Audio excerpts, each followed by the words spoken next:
Be ready. 15 seconds.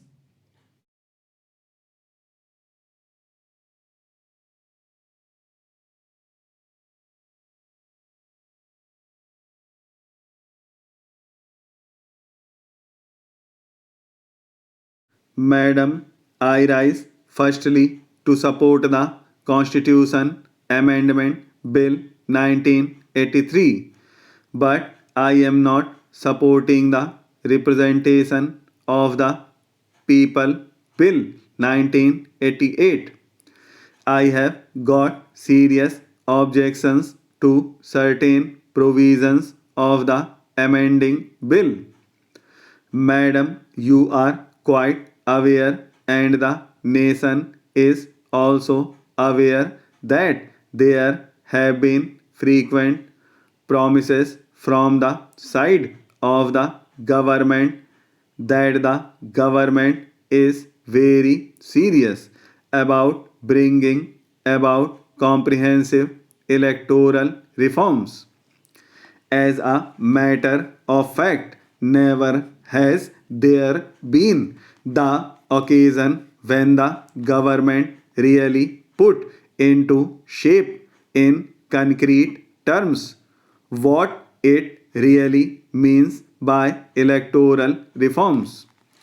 But so far as we are concerned, we put forth certain suggestions in a specific form which may be considered as practical, viable suggestions, propositions, and ingredients to bring about appreciable changes in the present electoral system of our country.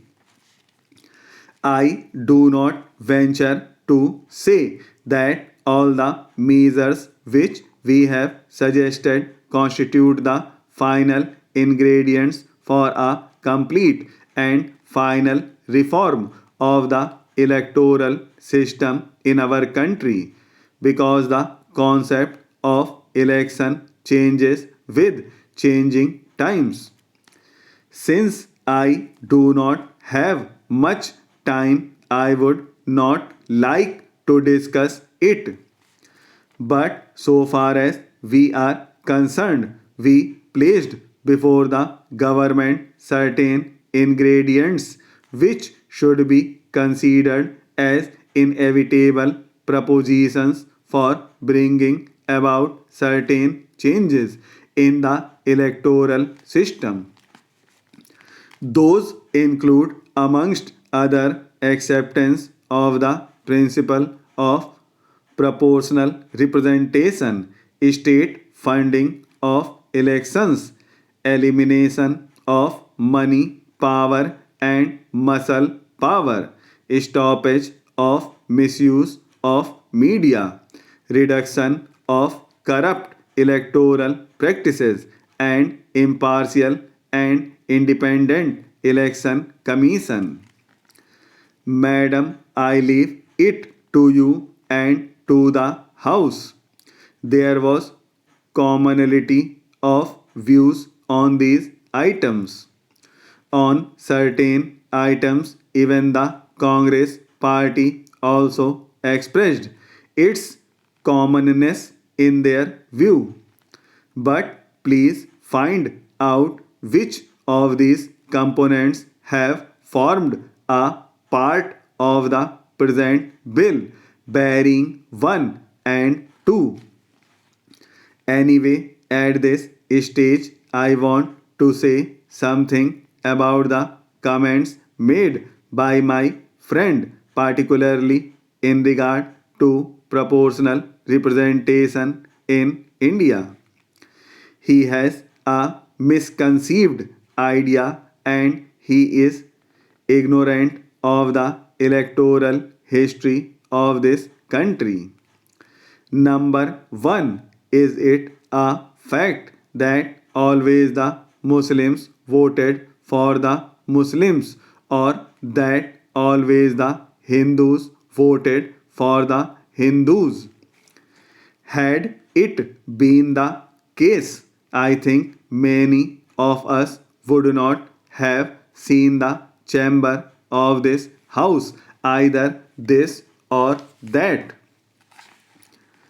A large number of people, I think majority of the people are still not infected by communal ideas. They are very much secular so far as they exercise their voting right. But here, once you accept the principle of proportional representation in our electoral system, you are encouraging communal forces. You are dividing India communally. I do not find any rationale in this idea. If we have to accept this, then, Madam Deputy Chairman, then you have to neglect the history of your party. The Congress party did not get the votes of a particular section or a particular community. People voted for the Congress party on secular ideas, not on communal ideas. Therefore, it is not that idea. If that idea is there, I think it needs severe condemnation. It is you who encourage communal feelings in the electoral processes. My friend has rightly pointed out that the concept of proportional representation is based on arithmetic might. We want proportional representation because it has been our experience that some party, particularly the Congress, has occupied majority of the seats on the basis of minority votes secured by them. Few members are elected to this house or that house or in any other electoral process, securing the majority of the total votes. If you want really to judge the will of the people, if you want to have democracy based on the will of the people, the majority of the people, the present system does not fulfill that objective.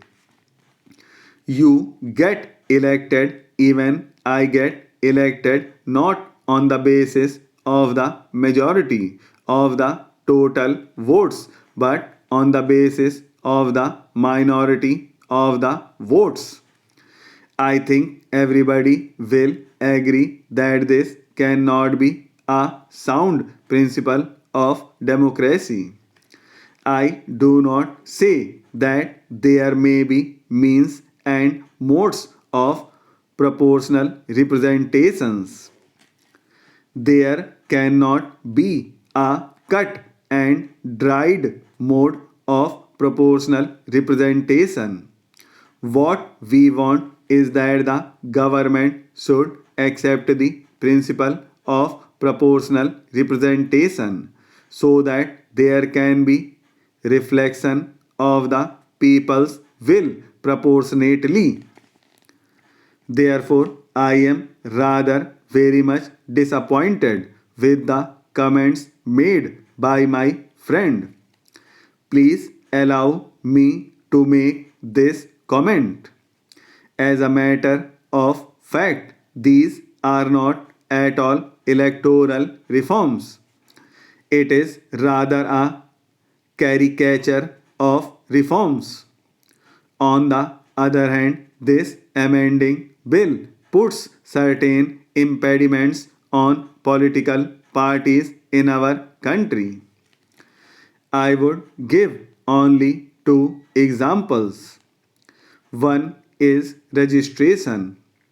You will find there are lots of information to be given by a political party to the commission, and the political party will bound to furnish that information to the election commission.